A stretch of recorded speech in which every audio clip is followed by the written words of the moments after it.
ஹலோங்க, எல்லாரும் எப்படி இருக்கீங்க? ஸோ என்னோட வளையல் கலெக்ஷன் போட சொல்லி கேட்டிருந்தீங்க. ஸோ அவங்களுக்காக தான் என்கிட்ட என்னென்ன வளையல் இருக்குது அப்படின்னு உங்ககிட்ட காட்டுறேன். ஸோ இந்த பெரிய பாக்ஸில் 20 டசன் இருக்குங்க. இது எல்லாமே ரெயின் ட்ராப் பேங்கிள்ஸ் தான், கண்ணாடி வளையல் தான். ஒரு கிட்டத்தட்ட பார்த்திங்க அப்படின்னா ரொம்ப ஒரு கொஞ்ச நாள் ஆச்சுன்னு நினைக்கிறேன் இந்த வளையல் வாங்கியே. இப்போ ரீசெண்டாக அந்த சாரீக்கு சுடிக்கு எல்லாம் வந்துட்டு கரெக்டாக இருக்குது. எல்லா சாரீஸ்க்குமே நான் வச்சுருக்க எல்லா சாரீஸ்க்குமே வந்து இருக்குது. இல்லாத கலர்ஸு இப்போ என்னோடய அக்கா இந்தியாவிலேருந்து கூட கொரியர் போட்டு விட்டுருந்தா. இது வந்து பார்த்திங்க அப்படின்னா இது ஒரு வகையான ரெயின் ட்ராப் பேங்கிள்ஸு. இதில் மொத்தம் பார்த்திங்க அப்படின்னா 20 டசன் இருக்குது. இது ரொம்ப பிடிக்கும் எனக்கு. இந்த கலர்ஸ் பார்க்க அவ்வளோ அழகாக இருக்கும். நெக்ஸ்ட் பாக்ஸ் பார்த்திங்க அப்படின்னா இப்போ இந்தியாவிலேருந்து கொரியர் வந்துச்சு இல்லையா, அதில் என்னோடய அக்கா வந்து போட்டு விட்டுருந்தாங்க. அது போக நானும் இங்கே கொஞ்சம் எக்ஸ்ட்ரா வச்சுருந்தேன்.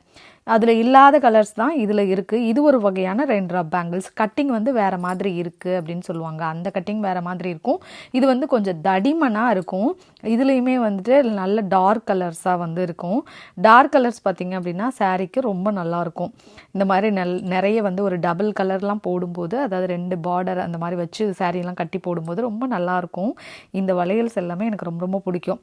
இந்த வளையல் இந்தியாவில் வாங்கினது கிட்டத்தட்ட ஒரு 3 வருஷத்துக்கு மேலே ஆக போகுது. இதுவுமே அப்படியே தான் இருக்குது. இதிலெல்லாம் பார்த்தீங்க அப்படின்னா முன்னாடி இந்த பிளெயின் வளையல் போடுவோம் இல்லையா, அந்த பிளெயின் வளையலெல்லாம் வச்சுருக்கேன். பாதி வளையல் இதில் உடஞ்சிருச்சு. இந்த 3 கலர்ஸும் ரொம்ப அழகாக இருக்கும். அடுத்து பார்த்தீங்க அப்படின்னா மெட்டல் வளையல். இது வந்து பார்த்திங்க அப்படின்னா இதுவும் சாரீக்கு ஏற்ற மாதிரி தான் கொஞ்சம் கலர்ஸில் வாங்கி வச்சுருக்கிறேன். நெக்ஸ்ட்டு இது வளகாப்பு வளையல் கூட வந்த வளையல் நினைக்கிறேன். இதுவும் பார்த்திங்க அப்படின்னா ரெயின் ட்ராப் பேங்கிள்ஸ் தான். பட் இதுவும் கட்டிங் வேறு மாதிரி இருக்கும். இது வந்து நான் முன்னாடி எங்கேயோ வாங்கியிருந்தேன், இந்த 2 டசன் மட்டும் தனியாக. அடுத்து வந்துட்டு இதுவும் வந்து சென்னையில் வாங்கிட்டு வந்தது தான் ஒரு 2 இயர்ஸ் பேக்கு. இது வந்து மீஷோவில் வாங்கினது. எனக்கு ரொம்பவே பிடிக்கும். என்கிட்ட 30 டசன் கண்ணாடி வளையல் இருக்குது. இது எல்லாருக்கும் பிடிச்சிருக்கா அப்படின்னு சொல்லிட்டு கமெண்ட் பண்ணுங்கள். நம்ம நெக்ஸ்ட் ஒரு வீடியோவில் பார்க்கலாங்களா? பாய்.